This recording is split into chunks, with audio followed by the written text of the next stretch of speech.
Corey, go ahead. Hey, Elliott. First of all, obviously with the way things ended last year, how excited are you to finally just get back on the field at this point and not necessarily put that behind you, but be able to look forward to something else? I don't know if that really doesn't factor in for me. I never put anything behind me, so that's a long way from being behind me. Trust me. And but I always love opening up. I always love getting started. I love practice. I love to get started with new guys. And there's a pleasure in coaching guys that have been with your program for a long time, like last year. And there's also a pleasure in coaching young guys that you develop a team, hopefully, and you're going to have for a couple of years or 3 years to come. And but we're just excited to get started. But yeah, 1 year doesn't really factor into the other. And for your team, I mean, how eager are they to get going in terms of the new guys and the transfers that you have coming into the program, as well as some of the veterans that are returning now at this point? Yeah, players are always ready to get started. You like to play the game, and it's kind of like Allen Iverson said, practice. I mean, really, guys want to play, and that's what we all love to do. When you were a kid, you love to play. I guarantee you, little kids, Christmas can't come fast enough, and for parents, y'all like to slow it down a little bit, and that's the way it is with baseball. Players can't wait till opening day. I'd like to slow it down a little bit and be a little more prepared. But anyway, it's going to be fun, and we got a great group of guys. Coach Hart, Coach Chrysler, they do such an unbelievable job of recruiting players, not only with a great level of talent, but high character and work ethic. And it's just a lot of fun to be around. Appreciate it, Elliott. Alec, go ahead. Yeah, hey, Coach Avent, you kind of going off that with all the newcomers and all that talent. I mean, just how impressed are you so far with the amount of talent you have, both with the transfers and the freshmen coming in? It's just, like I said, we got some guys that are very talented. When you talk about, I was just in there talking to Brett Austin, and you're talking about, hey, we're probably gonna have a freshman starting behind the plate, a freshman starting at shortstop, and then we lost possibly as good a center fielder as NC State's ever had in Tyler McDonough last year, and so you got a new guy in center field. That's not exactly how you draw it up, but then I said, hey, Brett, how about your freshman year? Brett was behind the plate. We had Trey Turner started as a freshman. Logan Radley started about half the year as a freshman, and Jake Fincher started in center field because Brett Williams, the other center fielder that you could speak of in the same breath as Tyler McDonough and Josh McClain, tore his ACL opening day, and Fincher was thrust into center field as a freshman. So we've been there before, and like I said, if you got good players, they figure it out, but they just got to figure it out a little quicker because the season kind of rolls. And then obviously it's so many newcomers, but you do have some big returners as well. How much of a luxury is it heading into a season to kind of have that 1-2 punch in the starting rotation kind of figured out with Matt and Sam coming back? Well, it's nice. It's really funny. Kanan Silver walked by the dugout the other day and came by and, fist bumped me or whatever. And I was like, boy, sure is good to see you. Just to see Kanan Silver, David Harrison, obviously you mentioned Sam and Matt Willison and Chris Villeman, it gets you some reassurance. I'll be honest with you. I walk in the locker room and I see JT and Devonte Brown. That brings a smile to my face too. So it's nice to have that comfort of leadership that is there, because you go through times during the season where leadership matters. And I think leadership in our locker room has been one of the big pluses of NC State baseball for a long time. Brett, go ahead.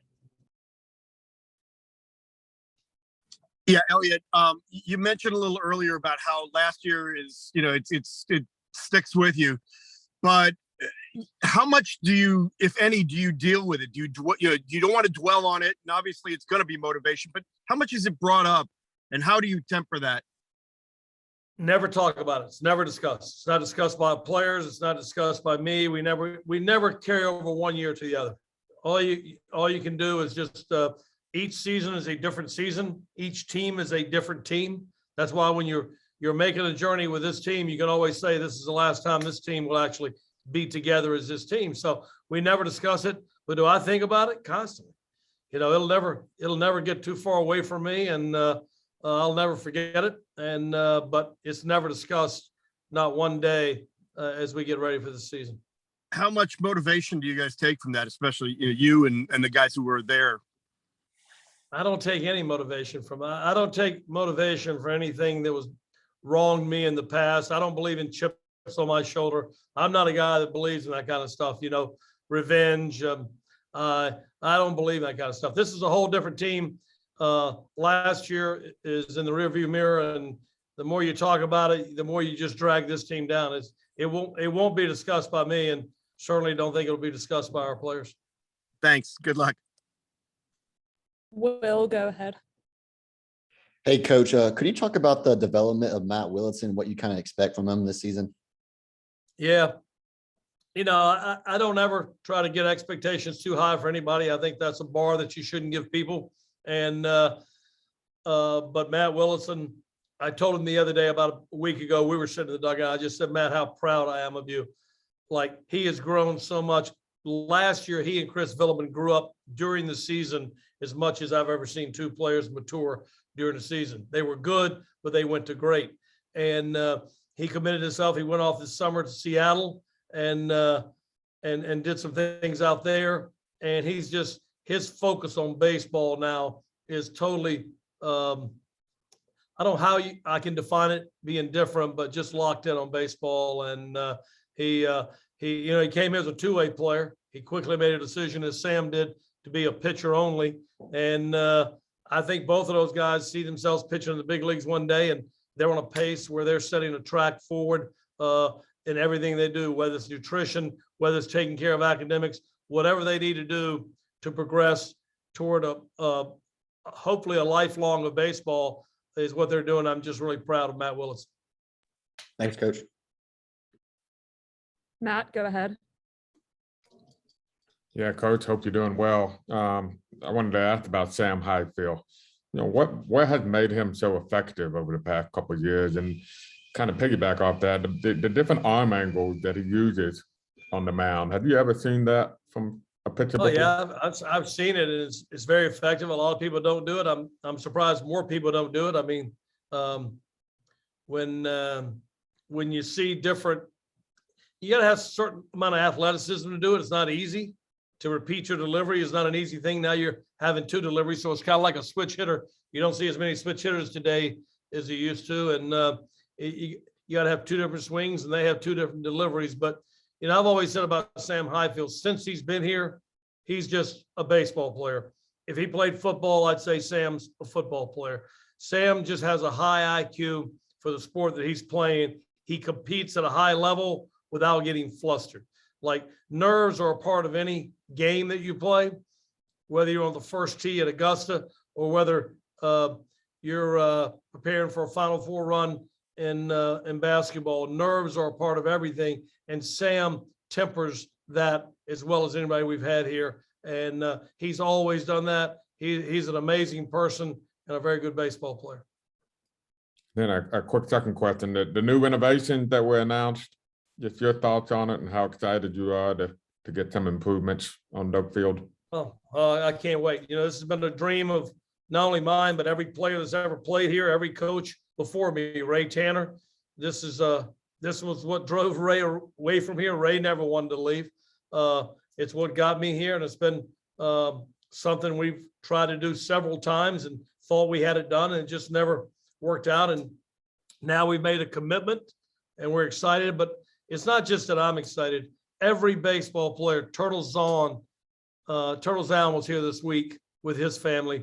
His little girl Ryan was visiting our campus. She might possibly come to school here. Turtle shares a home run record with Tracy Woodson here at NC State. Alex Wallace was here a couple weeks ago, meeting with Ben Broussard of the Wolfpack Club.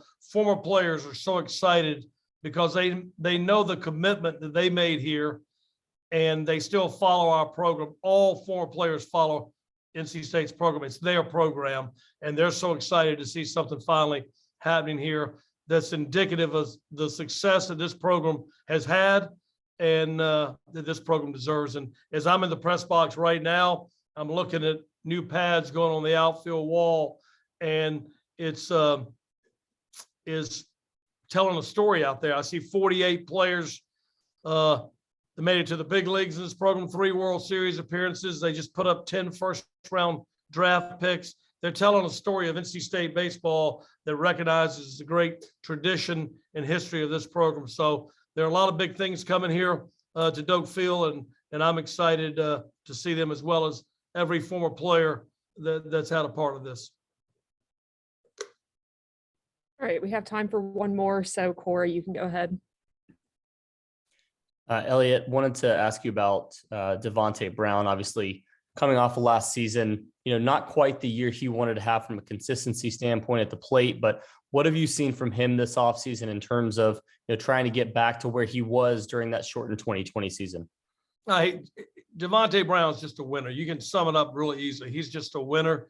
And the leadership, I told him on several occasions this fall, you and JT stayed back behind, and they could have signed too. They could have both left this program. And with all your players leaving, all your friends leaving, it's easy to leave as well.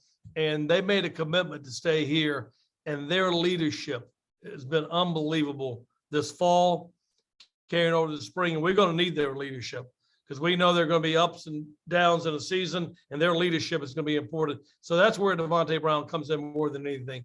All players have to struggle with the ups and downs of this game, because this is a hard game. You're not ever going to have the consistency that you want in this game. And but Devontae's got to measure that, and he's got to deal with that, as every player does. But and this fall, his leadership was so paramount. He had a hand injury that he had to miss a lot of the fall season, and he was the first one to every practice, the last one to leave every practice, because he knew his commitment and what he means to that team, this team. So Devontae is a special individual, and we're so glad he's back for this season. And we know about Sam and Matt, but who are the guys competing for that third spot in the rotation right now? Everybody. You, Matt, Brett, everybody's competing. Tony Haynes, if he's on here. Gary Hahn, I'm not sure, but Tony Haynes will give him a chance. But we got a lot of people competing for that third spot. Thanks. Thank y'all. Look forward to seeing y'all.